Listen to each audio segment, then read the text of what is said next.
moon. This is a world rocking event. Think of the number 8. Think of the number 5. And if these happen to be, or number 1, these happen to be your birth numbers, it's an incredible time. Probably at lunch, it's about 2 p.m. on Thursday, the 26th. I'm excited because tonight we are doing our first full circle event honoring this full moon in Taurus with this lunar eclipse cradling it.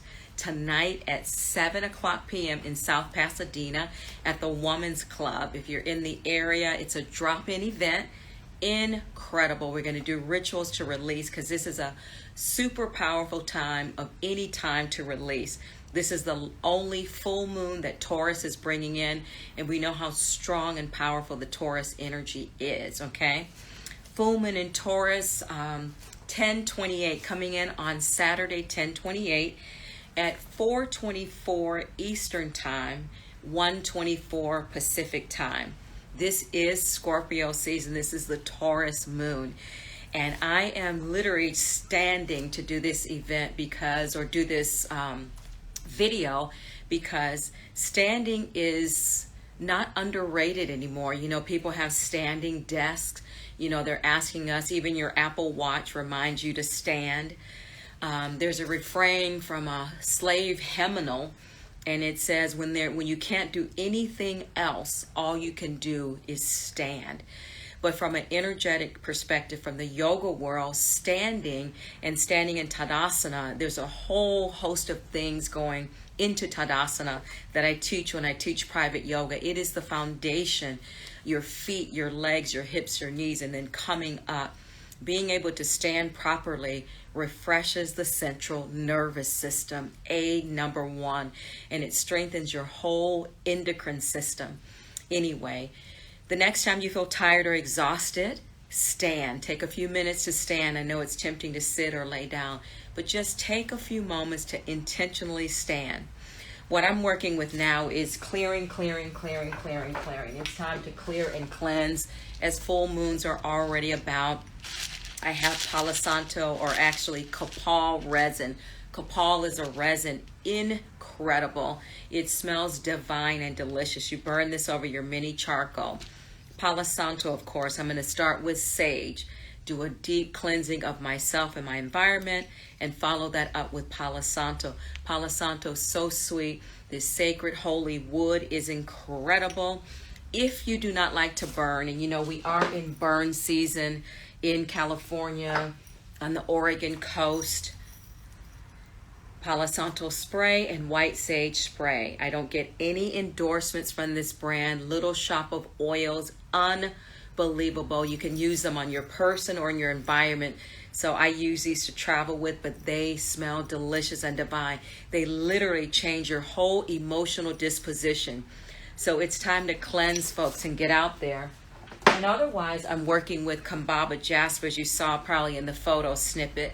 I brought this out before, and we're going to talk about Kambaba Jasper because, you know, it dates back 3 billion years ago. And I thought with Taurus coming in, it's a very ethereal crystal as well.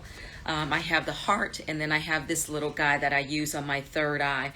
But it aids in meditation, which I'm going to use also during this new full moon lunation. Removes blockages in your base of the body, your root chakra, and your heart. It also helps you dispel negativity and worry. And it also creates a clear path of clarity. So this is a time of releasing and clearing as well as beginnings. And we'll talk about the numbers in a moment.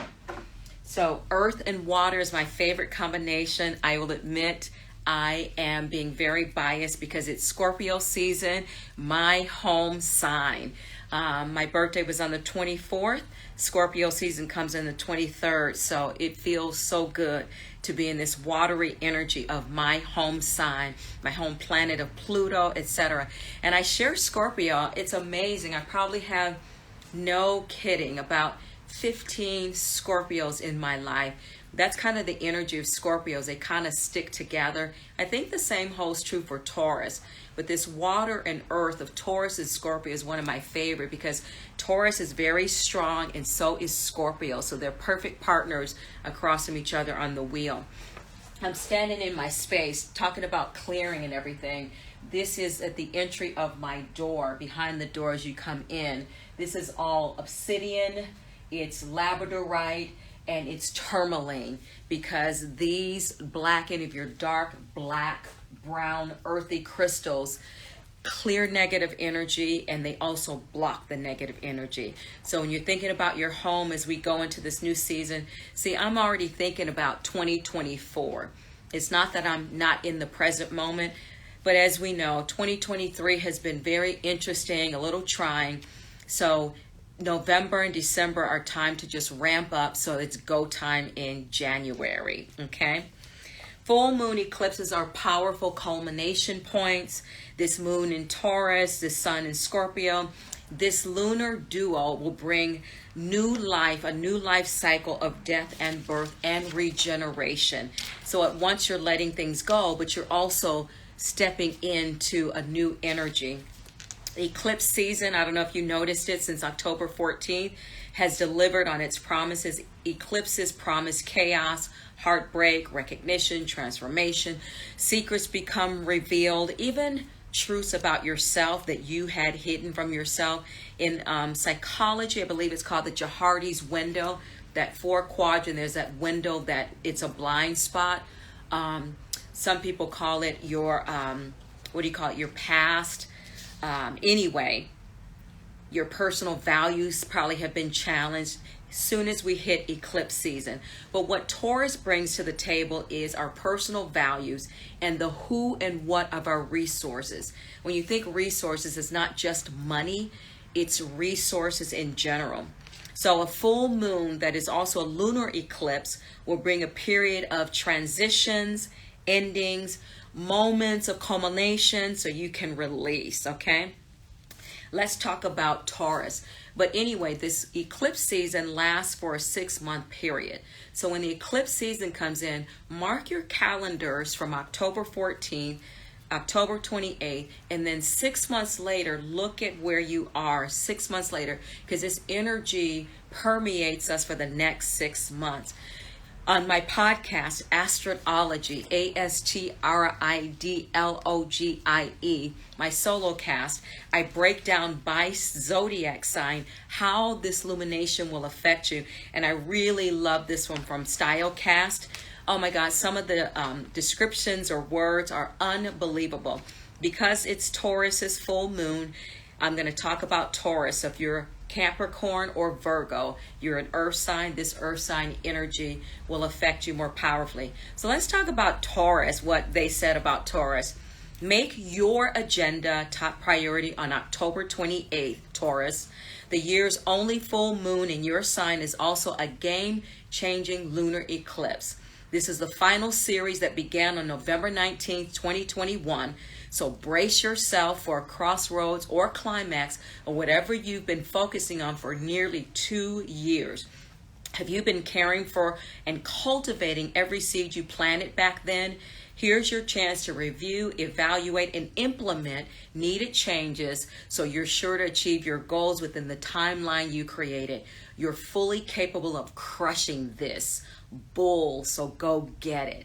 So we all have Taurus somewhere in our charts. So this is something that also can refer to us. So take these words of wisdom for yourself, even if you're not Taurus. And well and good, I feel like this is such a beautiful opening about what this full moon in Taurus, this lunar eclipse is about. A lunar eclipse takes place when the earth casts its shadow on the moon, making it more intense and transformative experience. This marks an emotional turning point as it will usher in life-altering changes between now and the next 6 months. It is both auspicious and a supportive time due to the benevolent influence of Jupiter retrograde in Taurus. Jupiter, as we know, symbolizes expansion, opportunity, and spiritual growth. And Jupiter will station direct in December. So the idea is whether Jupiter is direct or retrograding, it's just a magical planet of expansion no matter how it's floating in the air. This Taurus full moon Scorpio axis is the third and final lunar eclipse. So this duo, Taurus full moon and Scorpio season, got together in 2021. And this is the final eclipse in Taurus. We won't see another eclipse in Taurus until 2031. So again, this weekend, 10/28 is a powerful time. This Taurus lunar eclipse will bring a heightened level of awareness to our resources, our livelihood, and how we're sustaining ourselves. Sustainability is a big word. The Times of India said that Taurus is the sacred hard labor. They're the sign that will do the sacred hard labor to get a project accomplished.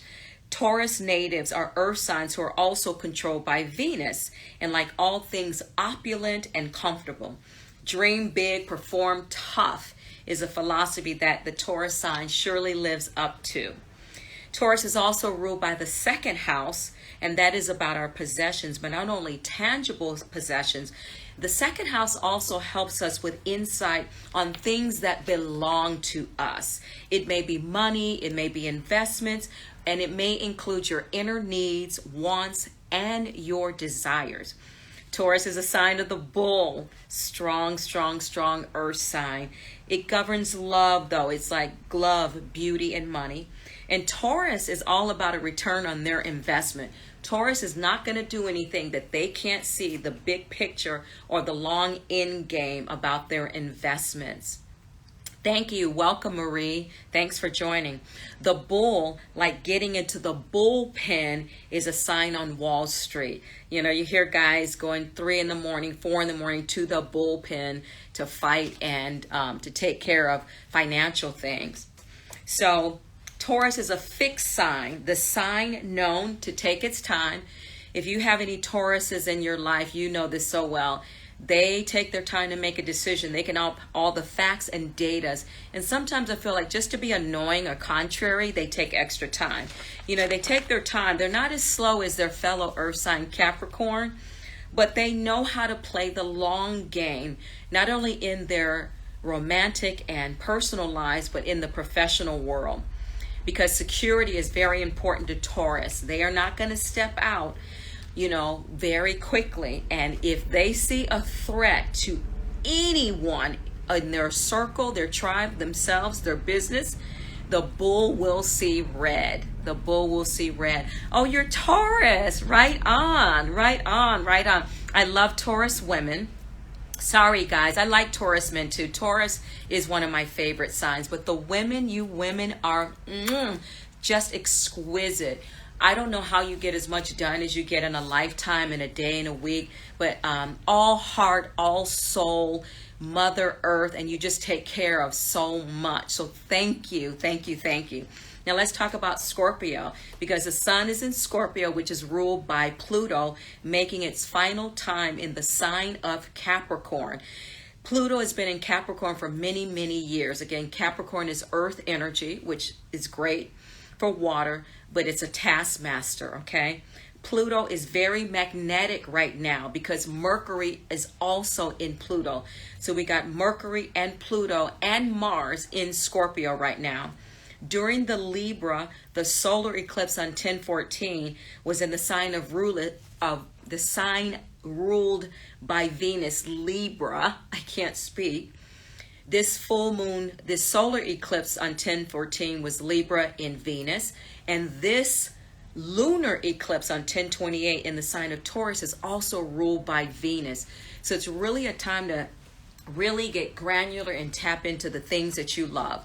This gives us double energy this month of love, beauty, harmony, and all of the things that bring you ease and value. How do you value the things around you, and how do you value yourself? This should be a very uplifting time. So these two eclipses in Venus are symbolizing the importance of diplomacy, harmony, balance, and communication from the Libra side. And then you've got Taurus that comes in with the security, the peace, and the pleasure. Now, October is the 10th month. It reduces to the number 1. So 1 is beginnings. And the theory goes, when you let something go or release something, it creates an automatic beginning. 10/28/2023, the full universal date, adds up to an 18. 18 alone is a powerful number, but that reduces to a 9, which is endings. So we've got October reducing to a 1 for beginnings, and the full date reducing to a 9 for endings. The number 1 and the number 9 are both leadership numbers. So it's a very, very powerful time. Hey, Flory. Oh, my goodness. Hello, hello. Sending lots of love around the world to Switzerland. Miss you, my friend. A lot of releasing, a lot of resetting. This is about bold new beginnings, changes of plans, shifts, and a time to make big, big, big decisions. Big decisions. Big decisions.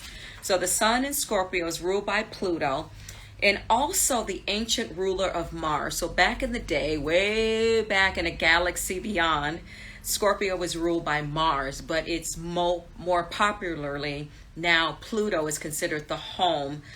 So both planets, Pluto and Mars, are planets of power and transformation and courage. So this powerful energy will allow forward movement. Scorpio is the only planet that is ruled by 2 planets. So I buy into that Pluto and Mars are still the planets of Scorpio.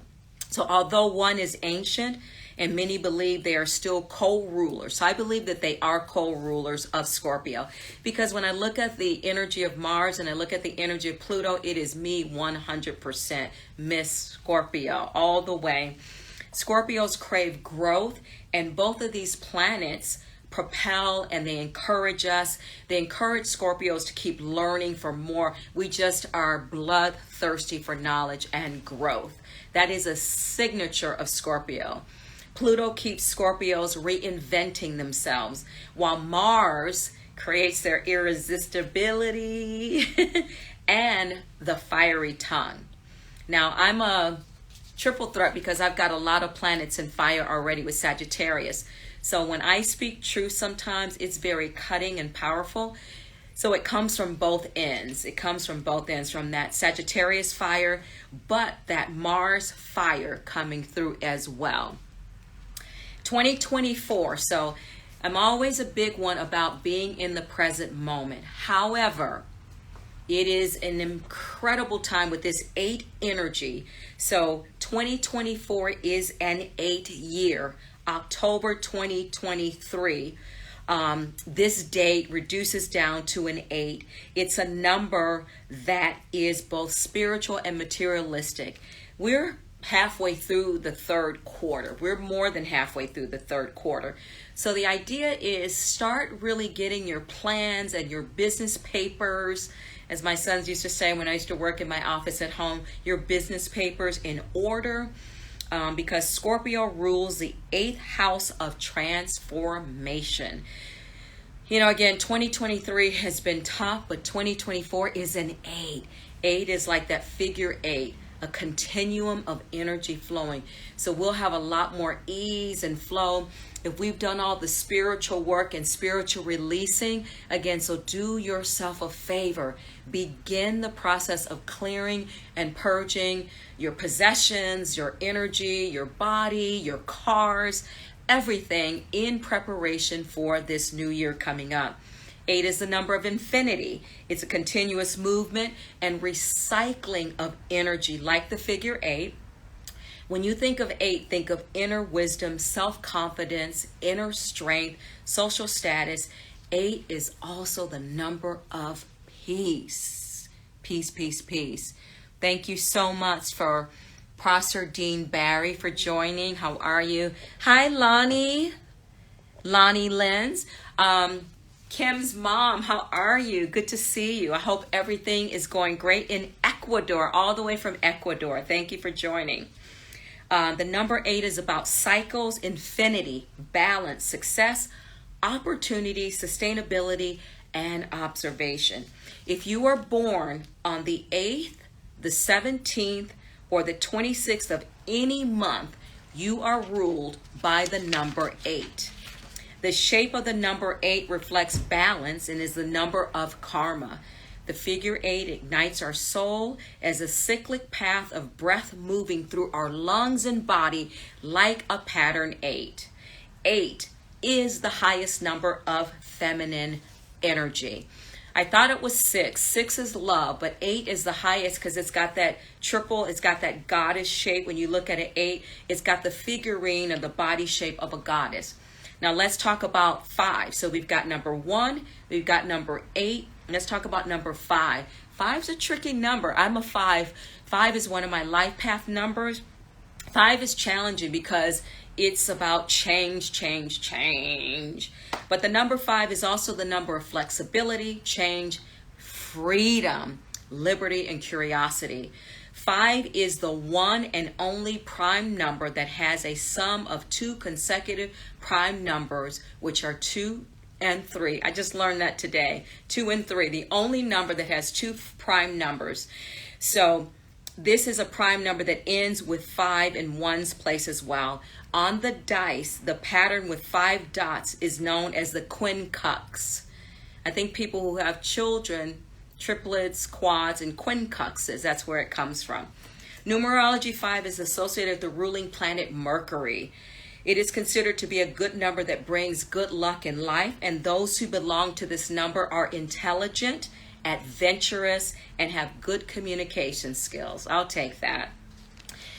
On the deck this month for October is the celebration of Samhain. Some people say Samhain, but it's pronounced Samhain. This marks the Celtic New Year, the end of summer, and the end of the harvest season. It's also associated with winter, which was associated with death because that snow covers everything, literally smothers things, and the plants and the things go dormant, and some of them virtually die while they're in that dormant phase.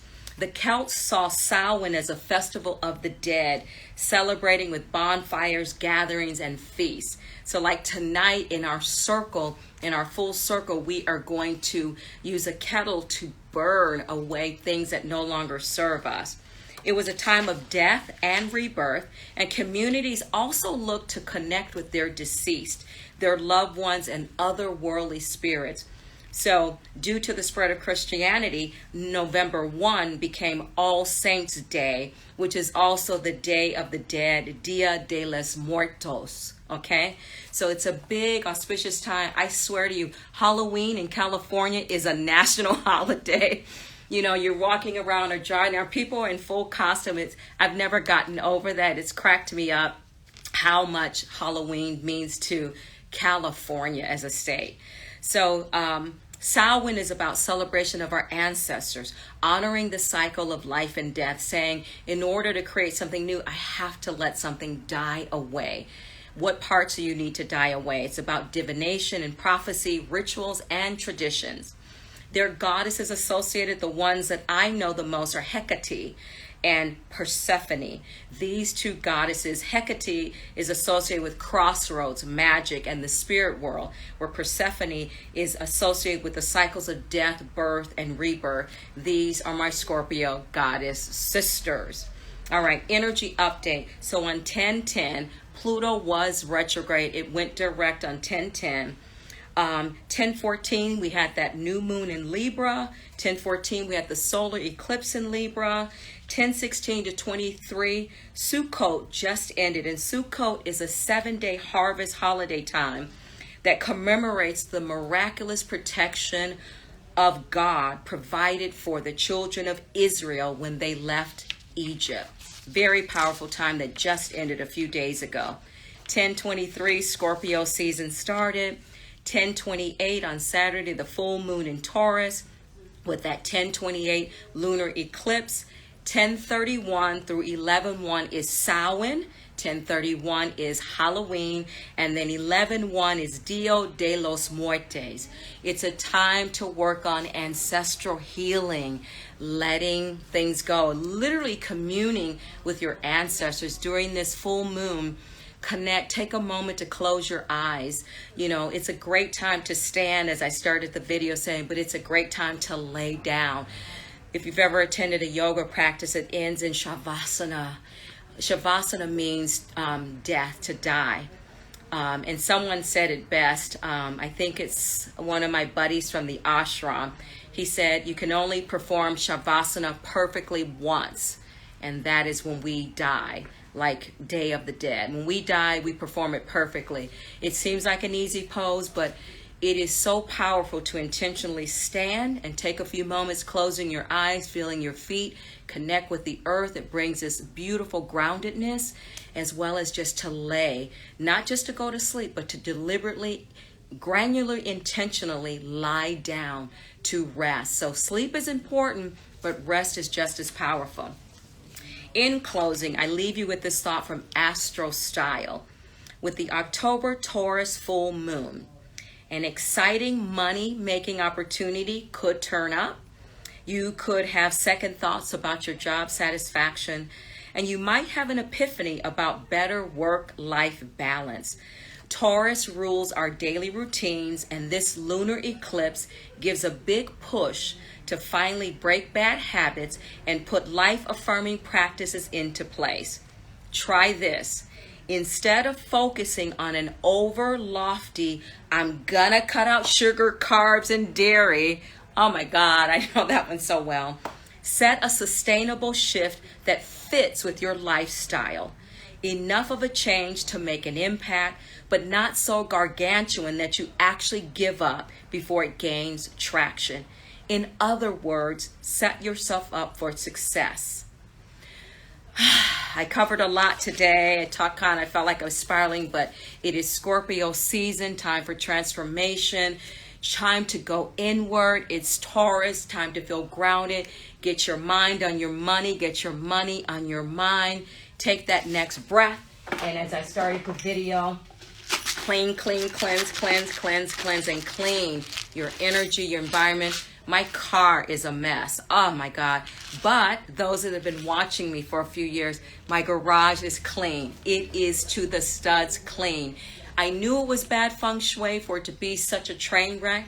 You know, I'm happy to report. And the second I start dumping and clearing and giving stuff away to charity, oh my God, I could feel the breath of fresh air coming into my lungs and my life. Thank you so much for tuning in today. This is one of the favorite times. I really thoroughly enjoy it. Thank you to each and every one of you who tuned in. And I hope you have a magical, wonderful, full moon in Taurus during this incredible lunar eclipse. Namaste, everybody.